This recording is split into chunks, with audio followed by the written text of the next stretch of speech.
નમસ્કાર કૃષિ મિત્રો, હું યોગેશ પટેલ, માર્કેટિંગ સલાહકાર, ગુજરાત પ્રાકૃતિક કૃષિ વિકાસ બોર્ડ અને આત્મા વલસાડ અંતર્ગત આપનું હાર્દિક સ્વાગત કરું છું.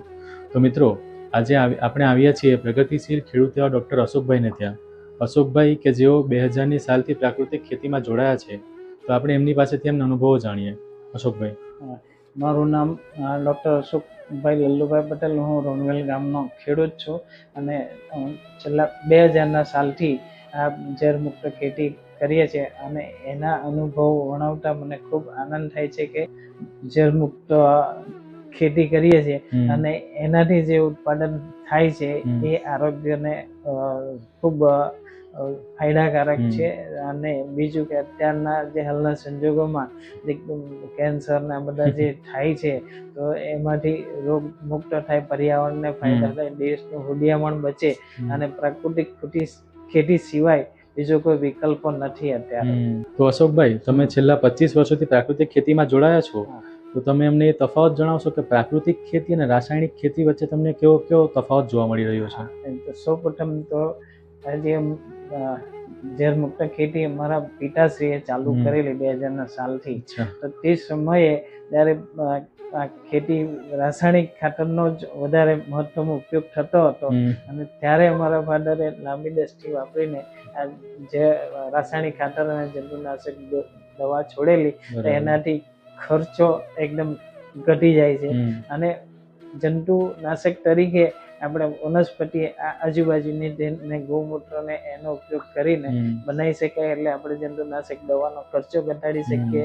ગોપકાનું સર્ટિફિકેટ લીધું છે અને અત્યારે વલસાડ જિલ્લામાં અમે અમારું આ જે ઉત્પાદન થાય છે એનું માર્કેટ વેલ્યુ પણ અમને ખૂબ સારું મળે છે. અમે ડાંગર બનાવે છે, ડાંગર બી બધું ઘરથી વેચાઈ જાય છે. કેરી પણ અમારી વેચવા જવાની જરૂર નથી, ઘરેથી વેચાઈ જાય છે અને સારામાં સારા ભાવ મળે છે. જમીનની સ્વાસ્થ્ય હમણાં તમે જો તો એટલા બધા મારા ખેતરમાં અળસિયા છે, બેક્ટેરિયા આપણે જોઈ નથી શકતા, પણ એ જે ઝાડની તંદુરસ્તી એટલી સરસ છે કે અને એમાંથી જે કેરીને બધું ઉત્પાદન થાય છે તે એટલી સરસ ક્વોલિટી આવે છે. ખાનાર ઓલવેઝ એકવાર લઈ જાય પછી કોન્ફિડન્સ સાથે અમારી પાસેથી લેવાનો આગ્રહ રાખે છે. અશોકભાઈ, તમે જણાવ્યું કે તમે ત્યાં ડ્રેગન ફ્રૂટનું પણ વાવેતર કર્યું છે, તો એમાં છે ને મેં ઝાડ છે 5 થી 6 વર્ષના આંબા કલમના, અને એમાં વચ્ચેની જગ્યામાં અમે એવું કે કેરીનો પાક અત્યારે હાલના સંજોગોમાં વાતાવરણના લીધે આપણે સફળતા ઓછી મળે છે, તો સફળતાને સભર કરવા માટે અમે ડ્રેગન ફ્રૂટનું વાવેતર કર્યું છે. એ ડ્રેગન ફ્રૂટમાં અમે 47 ગુંઠામાં બનાવ્યું છે. મિશ્ર પાક પદ્ધતિ તરીકે આંબા કલમ છે, ડ્રેગન ફ્રૂટ છે અને બીજું અંદર હળદર બનાવી છે કે જેથી કરીને અને મલ્ચિંગ કર્યું અને ઘનજીવામૃત અને જીવામૃતનું અમે એ આપીએ છીએ. અને અત્યારે સારામાં સારો એનો પ્રોગ્રેસ છે. તો એ બી અમને આશા છે કે નેક્સ્ટ યર જે પ્રાકૃતિક ખેતીથી તૈયાર થયેલા જે ડ્રેગન ફ્રૂટ ની તો આરોગ્યની રીતે એટલી બધી 15 જેટલા ફાયદાઓ છે આપણા શરીર માટે. ને તેમાં બી પાછો પ્લસ પોઈન્ટ આપણો એ છે કે ભાઈ પ્રાકૃતિક ખેતીથી તૈયાર થવાના ડબલ એડવાન્ટેજ આરોગ્ય માટે મળશે. એટલે અમને આશા છે કે અમે ખૂબ સફળ થઈશું અને પછી વેલ્યુ એડિશન બી કરીશું આ હળદરમાં, કે જેથી કરીને સામેવાળાને સારી ક્વોલિટી, સારામાં સારી ગુણવત્તાનું મળી રહે.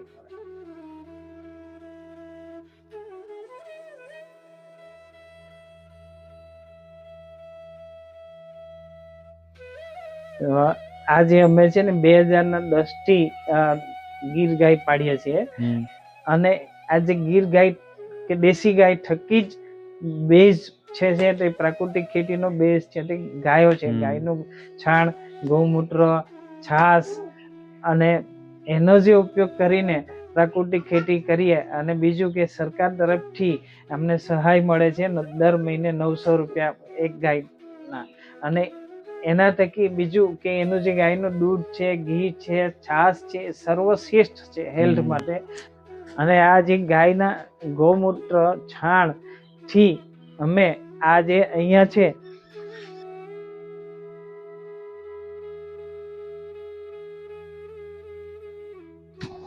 મિત્રો આ જોઈ શકો છો કે 800 લીટર જીવામૃત બનાવ્યું છે.